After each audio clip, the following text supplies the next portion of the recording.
आपली त्वचा छान, तजेलदार आणि ग्लोईंग दिसण्यासाठी आपण नेहमीच प्रोडक्ट्स वापरत असतो.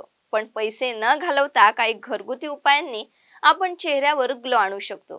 त्यासाठी नंबर 1, दूध आणि मीठ लावणे.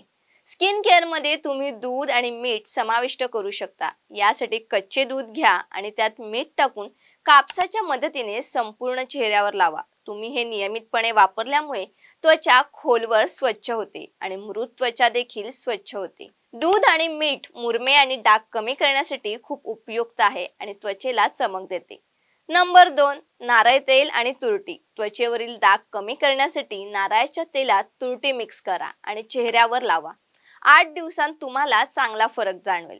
नंबर 3, हाताचा कोपर आणि गुडघ्यांचा काळेपणाही जाईल निघून.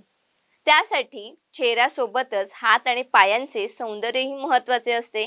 त्यामुळे हाताचे कोपर आणि गुडघे काळे झाले असतील तर यापासून मुक्ती मिळवण्यासाठी तुम्ही मीठ आणि दूध याचे एकत्र मिश्रण करून लावू शकता किंवा मिठाऐवजी बेकिंग सोडा देखील वापरू शकता. आता ह्या टिप्स तुम्हाला कशा वाटल्या आम्हाला कमेंट करून नक्की सांगा आणि व्हिडिओ आवडली असेल तर लाईक करून शेअर करा आणि आमच्या इन्स्टा, FB, YouTube पेजला फॉलो करा. धन्यवाद.